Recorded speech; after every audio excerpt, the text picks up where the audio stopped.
رب العالمين. اللهم صل وسلم على سيدنا محمد الفاتح لما أغلق والخاتم لما سبق ناصر الحق بالحق والهادي إلى صراطك المستقيم وعلى آله وصحبه حق قدره ومقداره العظيم.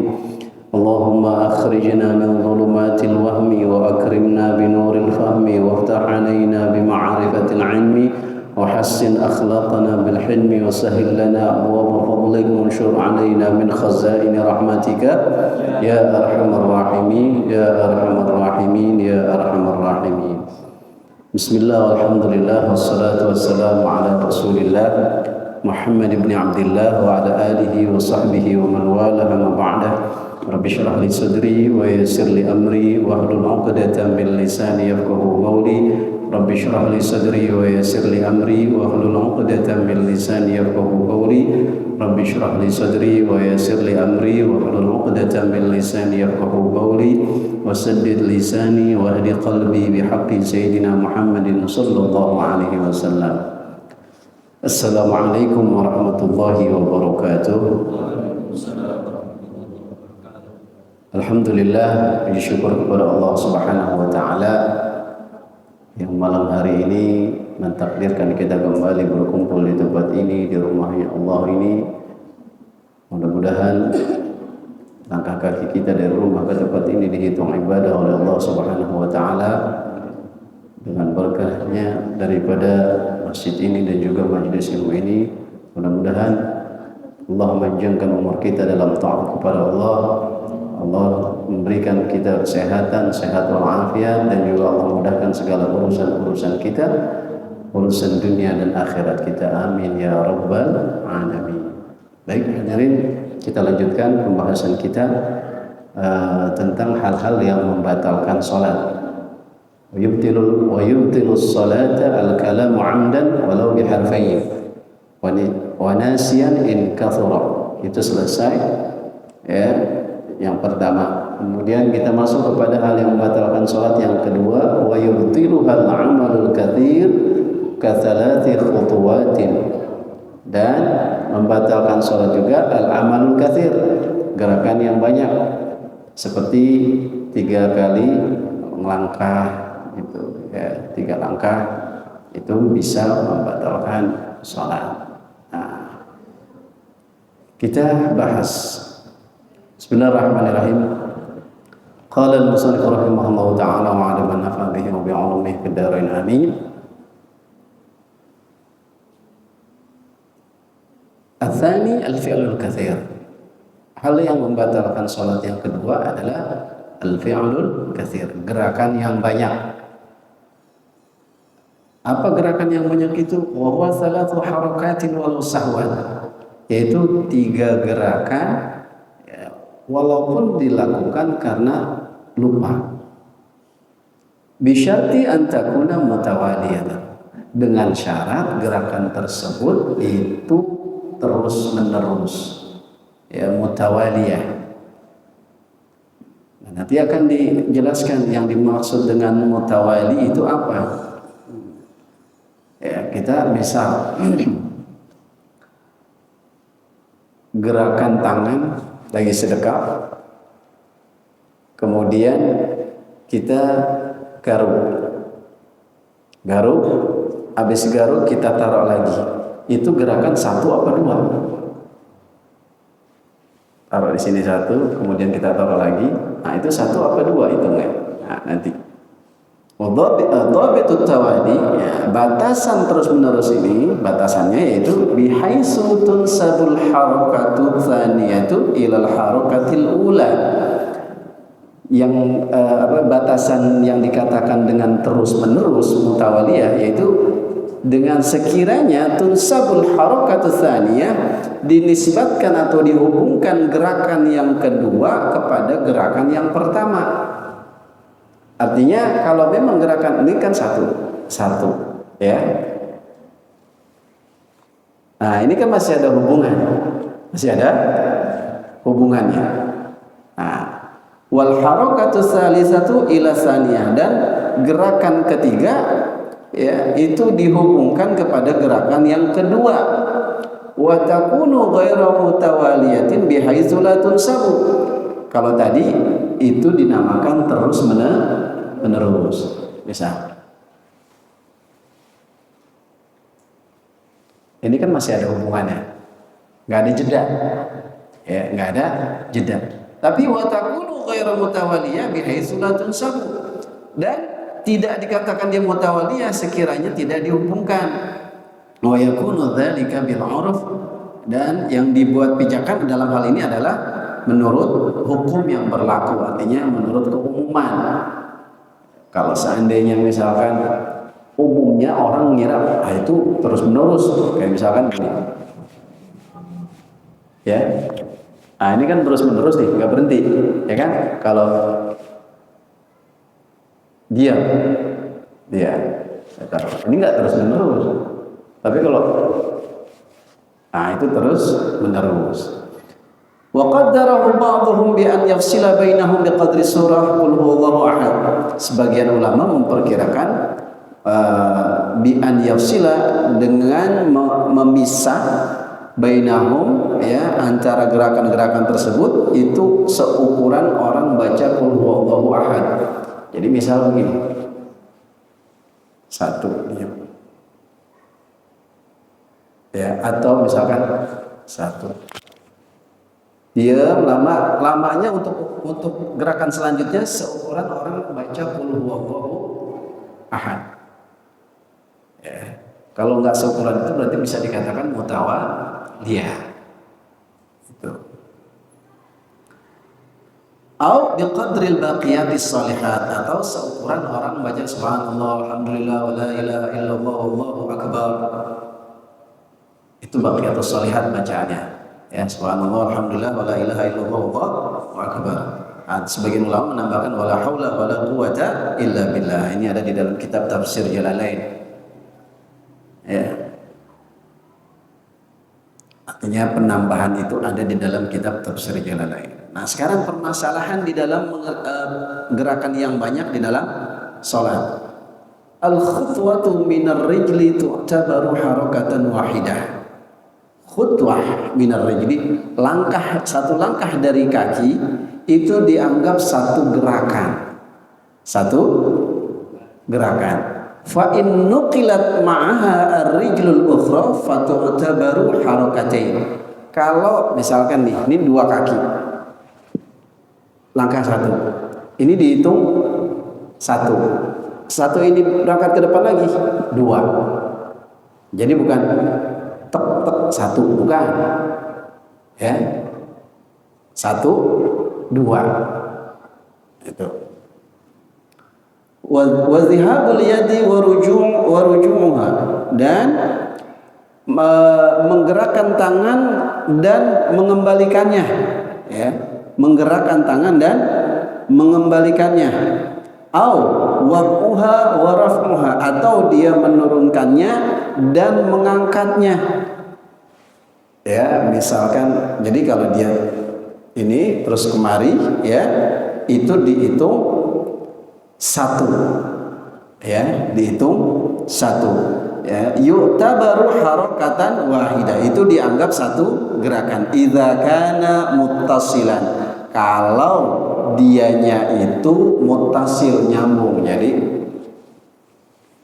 ini satu, walaupun kan dia ngangkat sama nurunin, tapi dia nyambung, nggak berhenti, ya, biduni tawaquf, tanpa diem.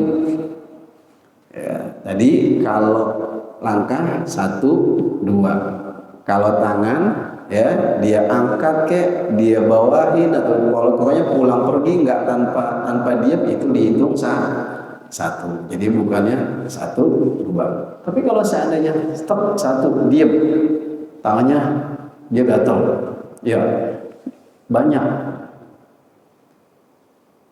batal nggak? Enggak, karena dia harokah yang ringan, gerakannya gerakan yang ringan. Jadi kalau gatal jangan, cukup satu tangan, satu jari aja yang main.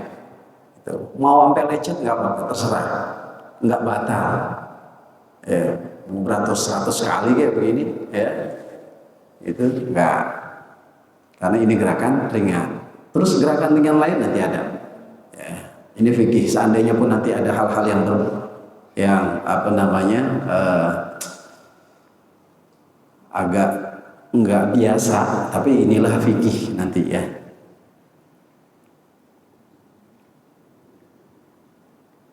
Nah, kemudian al-harakatul wahidah awil harakatan la tubtilu salata wa in ta'ammadaha illa fi thalathi halatin fatubtilu salat. Oh iya, satu gerakan atau dua gerakan, ya, satu gerakan atau dua gerakan tidak membatalkan sholat meskipun dia sengaja, ya, in ta'ammadaha illa, kecuali kan yang membatalkan tiga. Jadi kalau satu, dua, meskipun kita sengaja gerakannya itu kita sengajain, tapi baru dua misalkan, yang nggak batal. Yang membatalkan itu kalau tiga atau lebih. Nah, gerakan satu, gerakan kedua, walaupun disengaja, ya, itu bisa batal pada tiga keadaan. Ya, umumnya tadi kan kalau cuma dua gerakan atau satu gerakan nggak membatalkan sholat. Ini dasarnya, ya enggak? Tapi ada keadaan di mana kita menggerakkan dengan satu gerakan atau dengan dua gerakan bisa batal sholat kita. Yang pertama, idza kanat biqasdil la'ib.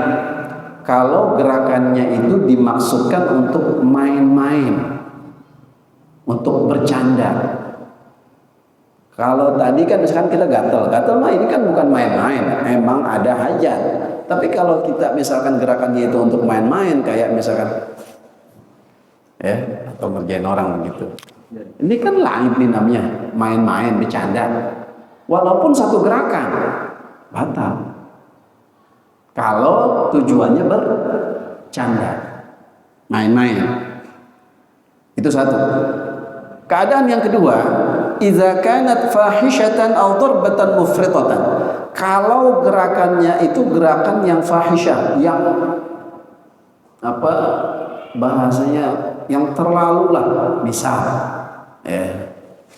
di sholat kemudian ada tikus lewat, dia loncat, misalnya Pak, ya kan, loncat dia. Nah, satu gerakannya itu cuma gerakan yang terlalu lah, ya orang lagi sholat sih loncat, emang dia lagi main karet, ya.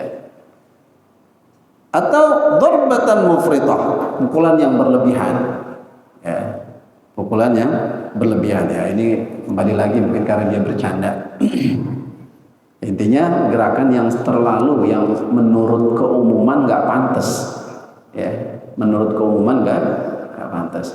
Mau maju ke depan, dia nggak pakai kaifiyat, nggak pakai tata cara, dia lompat. Aneh nggak, kalau misalkan satu, dua, aneh nggak mau dua gerakan, aneh mau satu, aneh lompat aja, dia lompat. Biar satu gerakan doang, dia kagak tahu, ya, bahwa gerakan yang terlalu itu justru bisa membawa kebatalan dalam sholat kalau terlalu, gitu. Bisa dipahami ya? Itu keadaan yang kedua. Lalu yang ketiga, idza nawa an yataharraka thalatha harakatin fa bi mujarradi an yashra'a bil harakatil ula batalat salatuhu li'annahu syara'a fi mubtilin.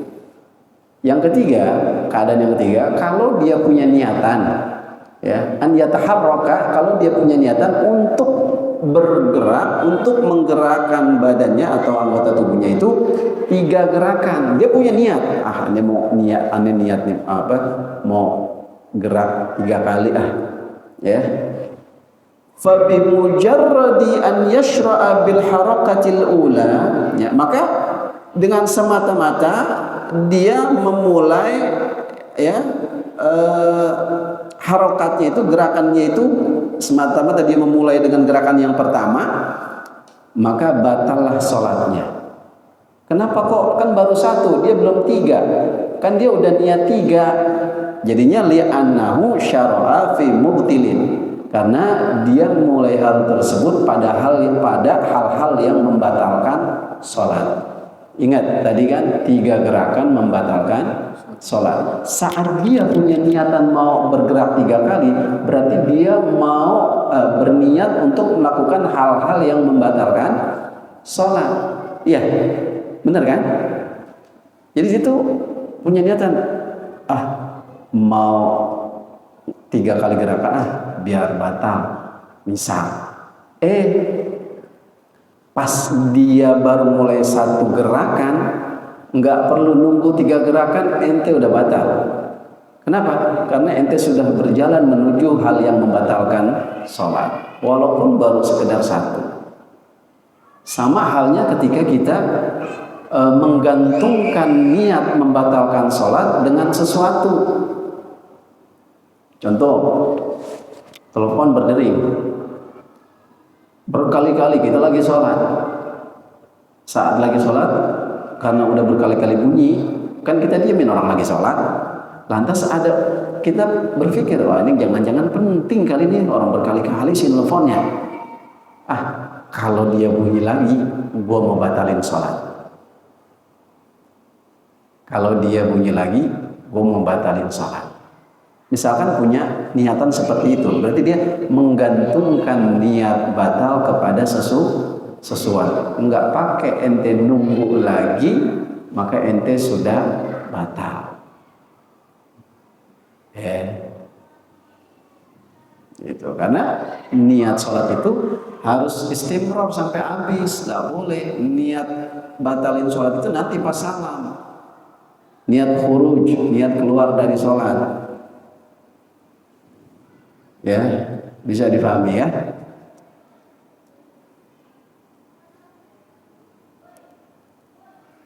Nah, al-harakatul katsirah, kalau tadi kan gerakan yang sedikit, 1, 2, ya kan? Dasarnya seharusnya kan kagak batal, ya enggak? Cuma ada 3 kondisi yang membatalkan sholat walaupun dengan 1 atau 2 gerakan. Tadi itu 3 kondisi tadi. Nah sekarang gerakan banyak tapi justru nggak batalin sholat. Gerakan banyak tapi justru nggak ngebatalin sholat. Al-harakatul katsiratul mutawaliyah. Nah, gerakan yang banyak yang berturut-turut dasarnya tubtilus sholat. Dasarnya adalah dia itu hukumnya membatalkan sholat. Illa kecuali fi 4 halatin, kecuali pada 4 keadaan. Fala tubtilu, maka tidak batal. Sekali lagi, gerakan yang banyak yang berturut-turut hukum asalnya adalah membatalkan sholat, kecuali ya pada 4 keadaan. Nggak batal sholatnya walaupun dia bergeraknya banyak. Pertama, idza kanatil harakatu bil a'dha'il khafifah wa hiya majmu'atun fi qawli fasyafatun wal udhnu wal lisan wa dhakarun wal jafnu wal banan tahrikuhunna in tawala wa kathur bighairi 'udhrin fi sholati la yadur. Ini di dalam Sifatus Zubayd Ibn Ruslan. Jadi kalau yang pertama nih, keadaan yang pertama, jika gerakan yang dengan anggota tubuh itu gerakan yang ringan. Tadi ini kan gerakan ringan. Banyak lebih dari 3, 100 juga boleh, nggak batal. Ya, kalau gerakannya itu adalah gerakan yang ringan. Ya. Di antaranya apa aja? Nah, ini di sini dikatakan fasyafatun, bibir. Kan kita qomat kamit. Kan gerakan namanya. Ya enggak? Ini gerakan ringan, enggak batalin sholat. Fasyafatun, bibir nih. Wal udhun, kalau dia bisa gerak-gerakin kan ada tuh orang yang apa tuh? Kupingnya. Iya, ada kan? Ya siapa lah, pokoknya ada lah orang yang bisa gerakin kupingnya. Ya. Wal lisan, lisan. Ya, ya kan kita umat kami itu pakai lisan juga. Ya. Wadakar, maaf ini ya, kita bicara fikih soalnya. Di sini disebutkan wadakar, kelamin. Aduh, ini keluar kan nih? Tapi fikih ya, harus jelas. Bukan porno, bukan. Ini fikih ya, jelas. Kalau seandainya lagi subuh di puncak misalkan, dingin banget, udah dingin pakai sarung doang, kagak pakai dalaman misalkan nih, ini yang laki nih karena zakar laki. Maaf ini mah, maaf ini ya gimana ya, harus dijelaskan kan gitu. Dia ngangguk-ngangguk tuh misalkan. Minta maaf ya. Kan gerakan banyak, ya kan? Apalagi kalau dia gerak-gerakin sama dia, banyak tuh misalkan. Batal nggak? Nggak. Itu gerakan yang tapi jangan disengaja, kenapa batal digerak-gerakin mulu. Ya. Ini kelar, masih ketawa aja. Wal jafnu, kelopak mata. Ya, kelopak. Ya. Wal banan, ujung jari. Ya. Misalkan di sini ada kita gatel ya. Nah, kita garuk. Kita begini aja. Ya. Ini nggak apa-apa, mau berapa kali kita terserah. Gitu. Itu keadaan yang pertama. Lalu keadaan yang kedua, idza kana bi ghairi ikhtiyarihi ka syiddati bardin. Gerakan yang banyak yang nggak membatalkan sholat kalau gerakan itu bi ghairi ikhtiyarihi, tanpa kesadarannya, tanpa ikhtiarnya. Seperti apa? Ka syiddatil bard. Seperti orang yang lagi kedinginan banget. Kan ada kalau misalkan lagi kedinginan kita sampai gemeter. Gemeter ini kan gerakan. Banyak kan? Banyak. Tapi batal enggak? Enggak. Karena ini bi ghairi ikhtiar, tanpa ikhtiar dia, bukan sengaja dia pengen gerakin ini, bukan, emang kedinginan. Anak punya punya pengalaman seperti itu. Tapi bukan anak, maksudnya teman anak punya sahib begitu. Pas dia ada di samping anak lagi itu sholat. Waktu itu Ane lagi gurah suara karena waktu itu Ane lagi demen sama ilmu qiraat qori ya. Ini gurah suara waktu itu. Nah, di daerah Lewiliang Bogor, Pondok Pesantren Al Furqan, itu emang keadaan dan memang itu pondok ya pedesaan banget lah pokoknya. Jadi subuh lagi sholat subuh udah gitu hujan. Jangankan kena air, kita nggak kena air udah gemeter. Tambah lagi kita harus wudhu kena air. Ya bagi yang tahan mungkin nggak akan ini. Tapi ini aneh punya sohib mungkin dia nggak tahan. Jadi dari mulai takbiratul ihram sampai setiap ngangkat, pokoknya setiap takbiratul ihram itu tangannya sampai jujur aneh ngelihatnya sampai pengen ketawa. Sebab kayak orang gimana ya? Itu getar gitu. Itu tapi bukan ikhtiar dia, biar ikhtiar itu. Ya, bukan maunya dia, emang keadaan kondisi tubuh dia lagi kedinginan sampai begitu. Nah ini nggak batal. Walaupun kan zahirnya kelihatan banyak gak gerakannya? Banyak. Tapi ini bukan ikhtiar dia, karena memang kondisi badannya yang lagi kedinginan, gitu. Itu yang kedua. Yang ketiga, idza kana mubtala bi jarabin wa lam yaqdir 'ala sabri 'anil haqqi. Kalau mubtala, kalau dia itu dapat ujian, dia diuji bijarab dengan gatal, ya, kena penyakit gatal, lam yaqdir, dia nggak mampu ala sabri untuk bisa sabar untuk nahan dari menggaruk, karena ketahan harus digaruk, maka dia menggaruk yang banyak. Ini keadaan yang nggak mungkin dia tahan, maka nggak apa-apa, ya, tidak apa-apa. Tapi tetap jaga, jangan sampai gerakannya yang fahisyah, yang terlalu, jangan gitu-gitu, ya. 4, idza kana fi sholati syiddatil khauf. Nah, keempat, kalau seandainya itu gerakan yang banyak, ya, ada pada sholat khauf, sholat dalam keadaan ketakutan, perang, ya, dalam keadaan perang. Udah tahu belum tata caranya? Sholat khauf ini, ya, kita sama-sama ini dulu, ya, bacakan di dalam kitab Fathul Gharib. Ya, ada 3 tata cara untuk sholat khauf yang pernah dicontohkan. Ya, yang pertama, kalau an yakunal adu fi ghairi jihatil qiblah, kondisi pertama nih, kaifiat pertama. Kalau seandainya musuh itu adanya bukan di arah kiblat, misalkan di sana kah atau di sana, ya, intinya musuh enggak ada di arah kiblat barat, ya. Nah, fayufarriquhumul imamu firqatain, firqatan taqifu fi wajhil adu wa firqatan khalfahu. Nah, imam itu membagi 2 saf, 2 bagian, 2 kelompok nih.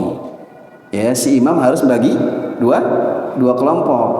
Ya, yang firqah pertama, ya, dia taqifu fi wajhil adu tahrisuhu. Firqah pertama dia mengarah ke musuh untuk memantau, tahrisuhu, untuk memantau musuh.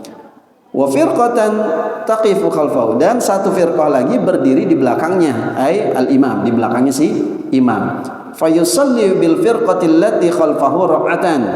Nah, firqah atau kelompok yang ada di belakang imam ikut sholat dulu sama imam 1 rakaat, ya. Tsumma ba'da qiyamihi li rak'ati tsaniyah, kemudian setelah berdirinya si imam untuk rakaat kedua, tutimmu li nafsiha. Maka firqah tadi yang ikut ke imam misahin diri untuk menyelesaikan sholatnya sendirian, udah nggak ngikut imam lagi. Rakaat 1 pertama selesai, ini yang firqah tadi ngikut memisahkan diri untuk menyelesaikan sholatnya. Makanya tadi kan gerakan yang banyak tidak membatalkan sholat pada saat sholat khauf. Nah, ini kan butuh gerakan banyak namanya, pindah dulu dia, ya enggak? Nah, kemudian dia selesaikan sendiri. Baqiyatus salatiha, sisa dari sholatnya. Wa tamdi ba'da faraghi salatiha ila wajhil adu. Dia udah selesai nih. Firqah yang tadi ikutin 1 rakaat sama imam, ya, gantian dia pergi ke arah musuh untuk mantau musuh, ya. Nih udah selesai, dia selesaikan dulu, selesai semua. Nah, dia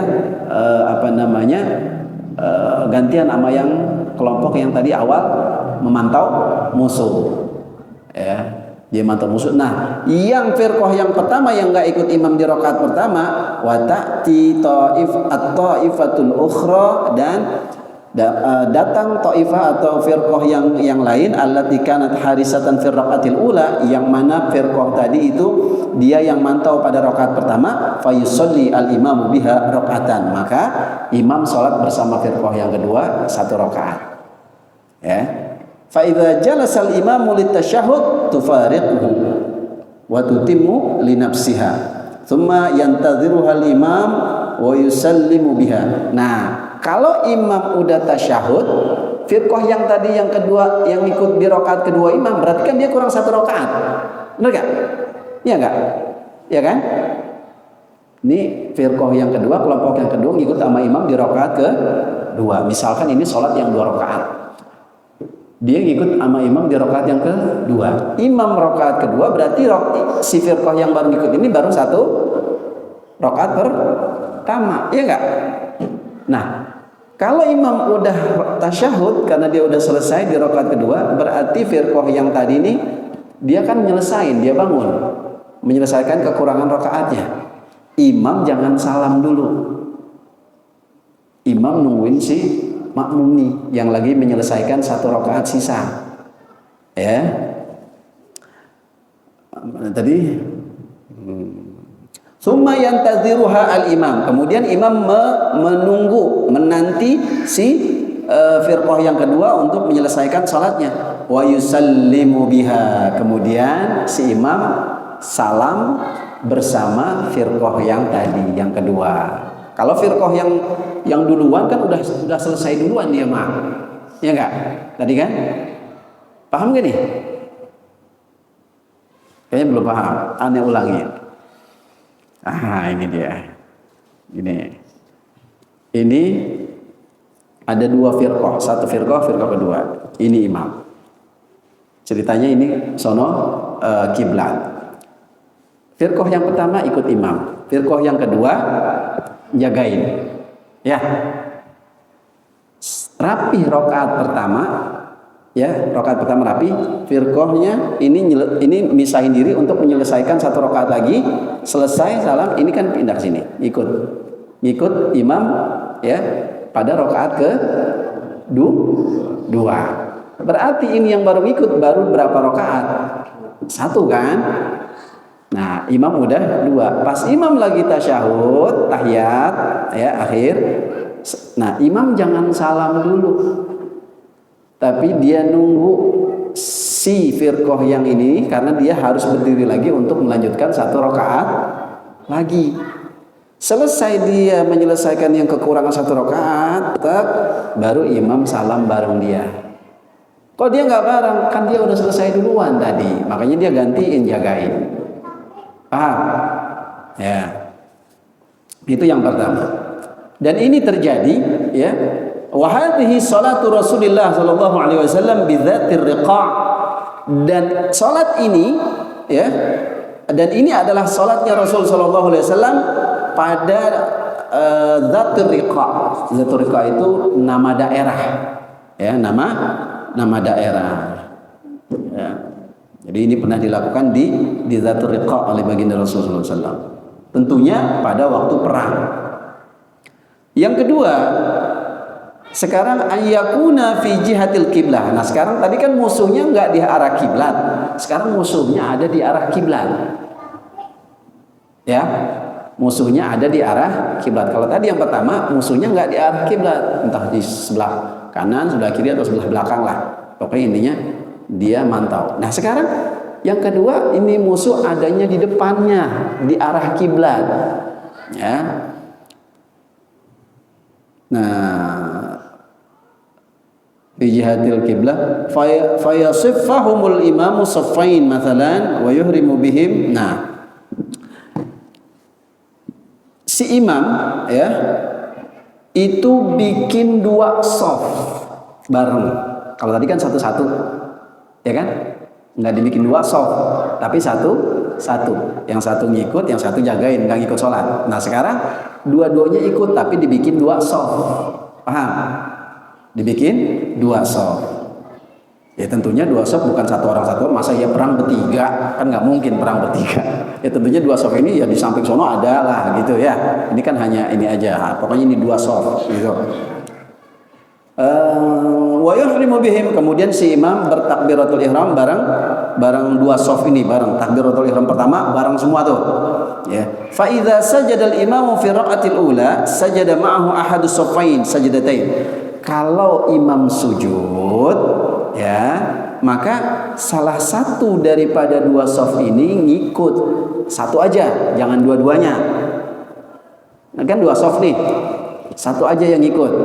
Mau yang sini terserah, yang penting satu aja. Ya, sajada ma'ahu ahadus shaffain sajdatain. Ikut imam satu shaf, ikut imam, misal taruh yang depan ikut imam duluan. Ya. Dia ikut imam sampai sujud 2 kali, ya, yang belakang karena musuh ada di depan mantau lihat ke depan. Kalau semuanya sujud takutnya dibom atau dihabisin lah kalau zaman dulu mah, ya, karena nggak ada yang mantau.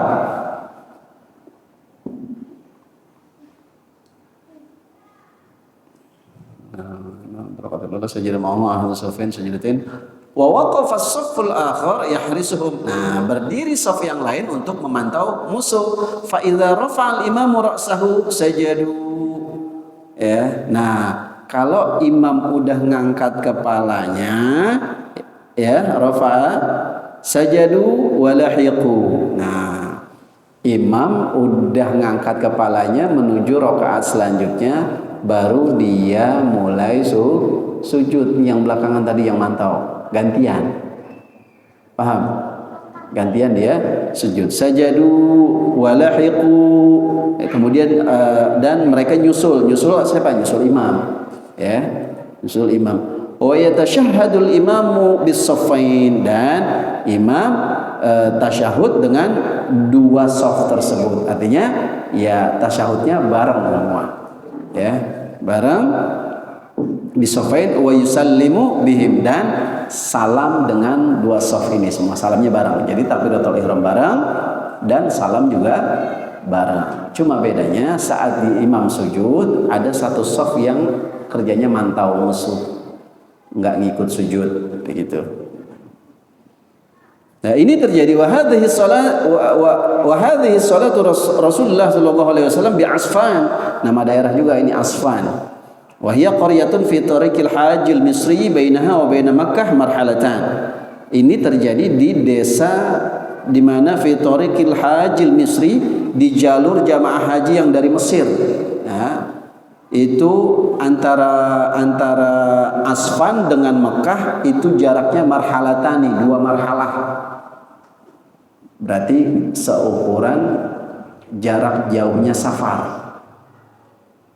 sekitar 80. Ini ada berbagai macam pendapat marhalatan itu. Ada yang mengatakan 84, ada yang mengatakan 88, ada yang mengatakan 90 dan sebagainya. Intinya ini udah dua marhalah, ya, jarak yang dibolehkan qasar, jamak qasar, dua marhalah itu.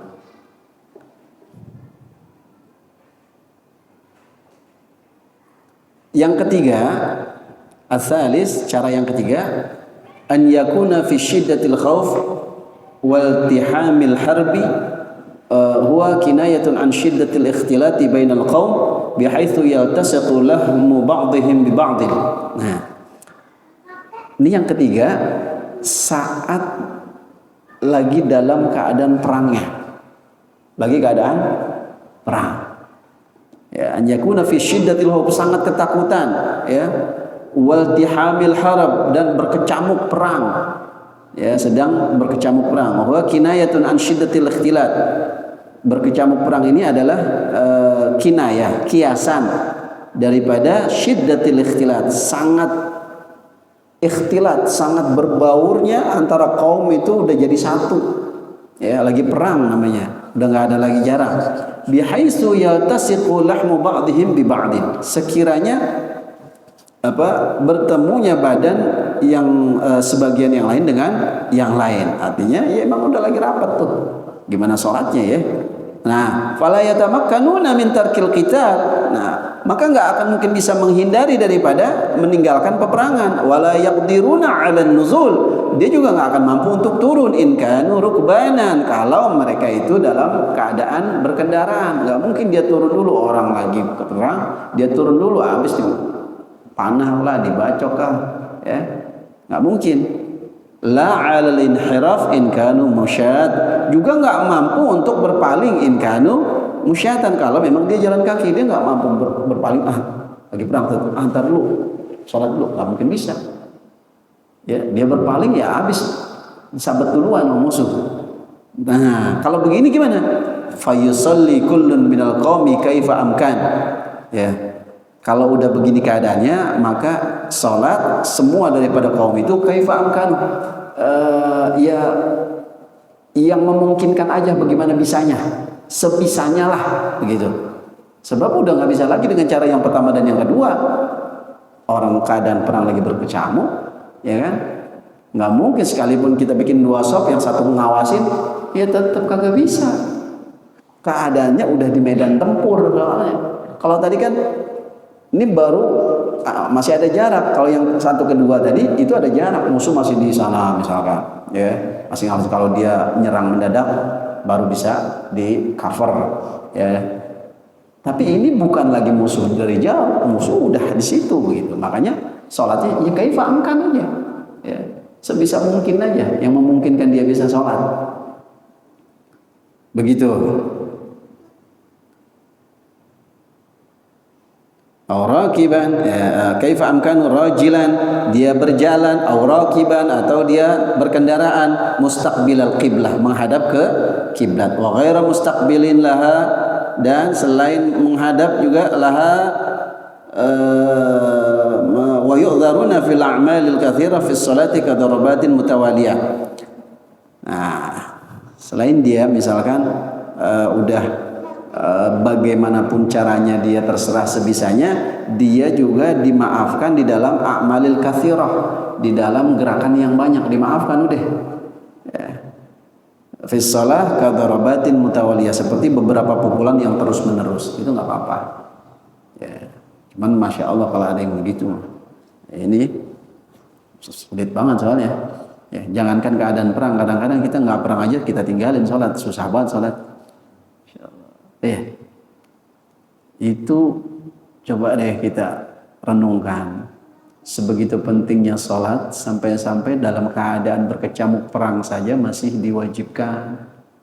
Yang seandainya kita meleng sedikit bisa ketebas leher kita, itu masih diwajibin sholat. Ini lagi kita yang enggak dalam keadaan perang, ya, masya Allah.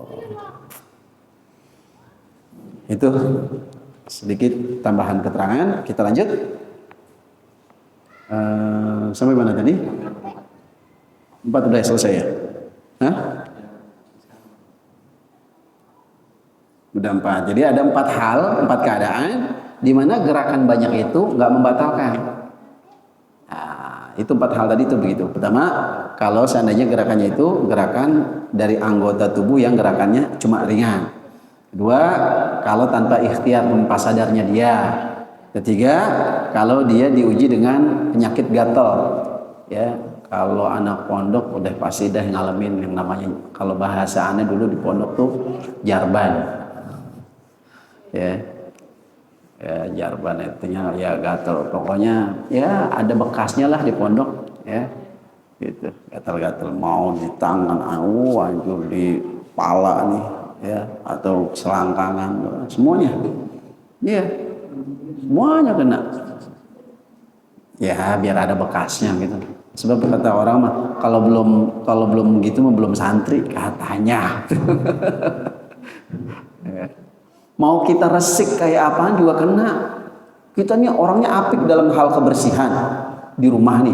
Di pondok kita terapin kebersihan juga. Pokoknya baju harus bersih, pakai inilah sabun juga, sabun yang yang pokoknya yang untuk kebersihan lah gitu ya. Nggak boleh keringatan dikit, dia ganti, pokoknya dia bersih lah. Tetap kena. Ya kita lanjut. Kemudian wal aklu wasyurb, dan hal yang membatalkan sholat yang ketiga adalah makan, ya, hal yang ketiga adalah makan. Wa fihi tafsil, dalam hal ini ada perincian. Dalam hal ini yang ketiga ini ada perincian. Pertama, idza kana katsiran yubtilu mutlaqan sawa'un akana sahwan am 'amdan. Kalau banyak ya, kalau yang dimakan itu banyak, idza kana katsiran, kalau banyak, yubtilu mutlaqan, batal secara mutlak. Ya, batal secara mutlak, salatnya itu batal. Sawa'un akana sahwan am amdan, sama aja mau dia lupa mau dia sengaja. Kalau dia makannya, yang dia makan itu banyak atau yang dia minum itu banyak, batal. Mau lupa mau sengaja itu batal. Itu satu perincian. Yang kedua, idza kana qalilan, tadi kan banyak. Kalau banyak mau sengaja mau lupa batal. Kalau sedikit, idza kana qalilan la yubtilu, tidak membatalkan, illa kecuali idza ta'ammadahu, kecuali kalau dia sengaja. Habis makan rendang kali dia sayang-sayang gitu. Ya. Masih ada daging rendang, sayang. Nah, dia telan. Nah, walaupun sedikit, misalkan, walaupun sedikit, tapi sengaja, ya, maka itu batal. Kecuali dia nggak sengaja. Kalau dikit nggak batal. Kalau nggak sengaja. Kalau sengaja mau dikit, mau banyak, batal. Kalau banyak, mau lupa, mau sengaja, ya batal tetap. Wah, aduh, Anda lupa lagi. Lupa apa? Tadi ada daging, ya lumayan sih kayaknya, karena masih gede, makanya karena ukurannya lumayan, makanya ditelan aja. Banyak ukurannya, tapi lupa katanya, batal. Ya, jadi mau lupa, mau sengaja, kalau dia itu banyak, batal. Bisa difahami sampai sini ya? Siapa?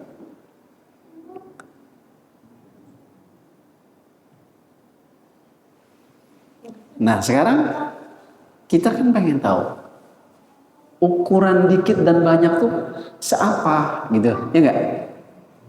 Ya, ukuran dikit dan banyak itu seapa? Nah, dhabitul aklil qalili huwal 'urf. Batasan makan yang sedikit yaitu menurut keumuman dalam masyarakat, misalkan kalau umumnya dalam menurut masyarakat, misalkan kayak misalkan wijen, tahu wijen? Segitu, itu mah kecil. Itu mah sedikit.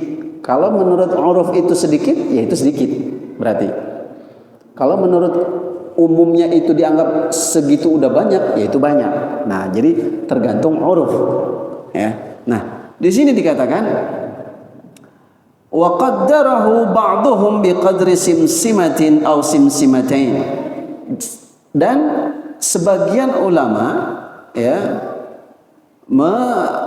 menentukannya dengan ukuran satu biji wijen, ya, simsimah itu biji wijen, satu biji wijen, atau simsimatain atau dua biji wijen, ya, itu sedikit, satu biji wijen. Biji wijen itu yang di inian apa namanya? Yang dalamnya kacang hijau apa itu namanya? Onde-onde ya. Nah, itu kan ada kecil tuh ya. Nah, itu kan biji wijen namanya kan? Nah, itu.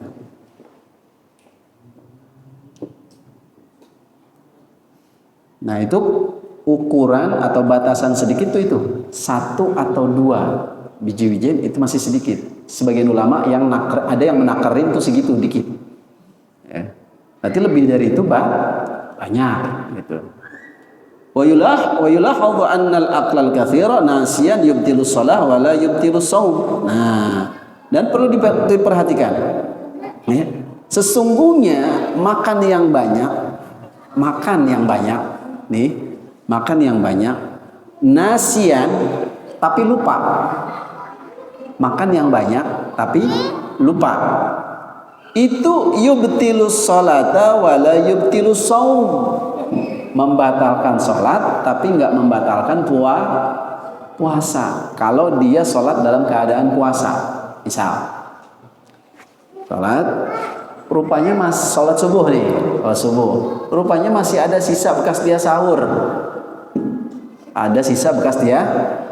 dan ukurannya itu banyak, berarti lebih dari 2 biji wijen, kalau begitu ya ukurannya nih. Nah, saat dia telan, dia lupa. Nelennya itu dalam keadaan sahwan nasian, dia lupa, dia telan. Nah, karena ukurannya banyak, berarti dalam sholat tadi gimana? Kalau dia makan yang banyak, mau lupa, mau sengaja, kalau banyak batal. Satu, berarti sholatnya batal, meskipun dia lupa. Kenapa? Karena banyak. Puasanya kenapa kok nggak batal? Kan sholatnya batal. Ya puasanya berhubung karena dia lupa nggak batal. Orang kita jangankan cuma sekedar 3 biji wijen, kita semangkok Indomie pagi-pagi lagi lupa dilupa, batal kagak? Kagak batal. Jangankan itu yang cuma 3 biji wijen pagi puasa. Udah kebiasaan ngopi kali ya. Gitu. Pas awal pertama Ramadan kan kita masih kagok. Kebiasaan-kebiasaan sebelumnya itu masih ke bawah. Ya kan? Habis sholat subuh ada goreng pisang sama kopi sama rokok misal. Dia pas ingat, oh ya Allah, puasa udah habis 3 pisang. Pisang udah habis 3, lupa, bener lupa, batal gak puasanya? Gak batal. Nah makanya dalam sholat dia batal karena bicaranya sholat, tapi untuk puasa nggak batal, begitu.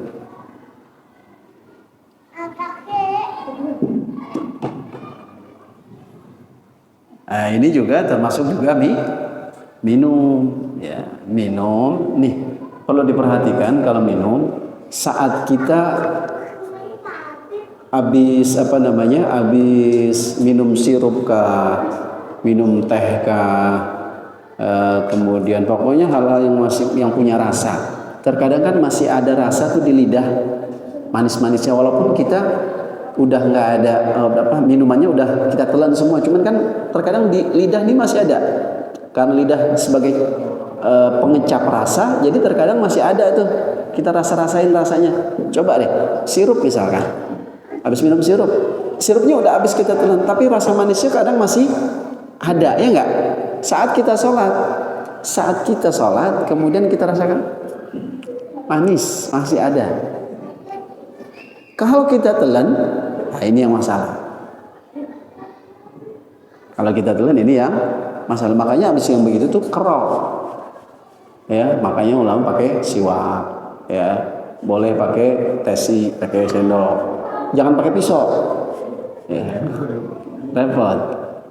Ya kalau yang tekbal masih silakan. Kita bersihin dulu. Biar apa? Pas lagi sholat nggak ada rasa lagi. Kadang kalau ada rasa begitu, bisa aduh, wah, ini kalau telan, ini nih, kumpulin sampai dia apa tuh namanya banyak penuh di mulutnya, ludah semua, ya. Nah itu dia, ya. Kemudian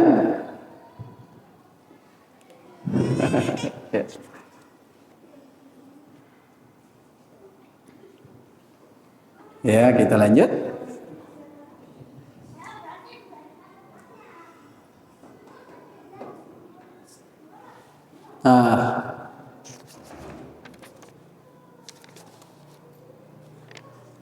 Di sini dalam kitab Risalah setelah makan wan kisyaful aurah in lam tustar halan, dan tersingkapnya aurat jika tidak ditutup secara dengan segera, nggak ditutup langsung. Lagi sholat di luar ruangan kesingkap anginnya lagi kencang, kesingkap tuh kain kita misalkan, ya ditanya emang apa sholat luar gitu, gerah ini biar ada anginnya sepoi-sepoi. Dia kagak tahu, habis sepoi-sepoi langsung ada anginnya gede, habis dah tuh kesingkap. Nah lu kesingkap gimana? Jangan ademnya, buru-buru tutup, enak aja, ya tutup buru-buru. Kalau nggak ditutup buru-buru batal, ya. In lam tustar halan, jika tidak ditutup langsung. Sampai situ lagi dulu ya. Ditandain. Ada pertanyaan sampai di sini berkaitan dengan pembahasan kita tadi.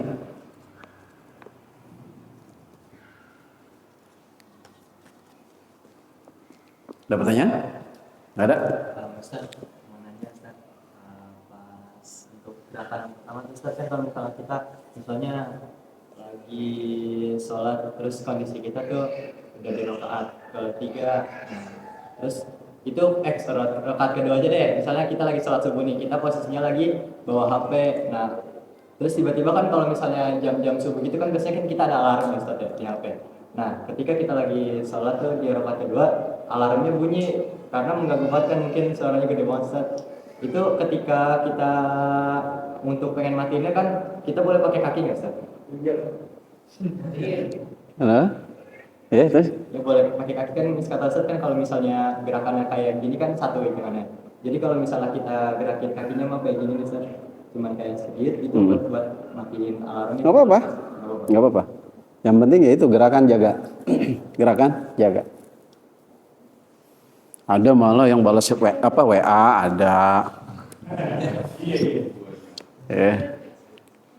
Atau bahkan dia kalau dulu misalkan SMS ada yang begitu. Cuma bicaranya batal nggak? Ya tadi lihat tergantung kan kita bicaranya gerakan yang banyak dan gerakan yang sedikit. Kemudian gerakannya itu fahisyah atau tidak. Kalau gerakannya khafif, ringan, ya nggak batal juga. Gitu. Ya, tadi dibilang gerakannya kalau gini enggak. Berarti boleh dong. Ya jangan mabar aja begini. Ya, teman-teman begini boleh termabar lagi sholat. Ya. Intinya gerakannya jaga. Gitu. Ada lagi?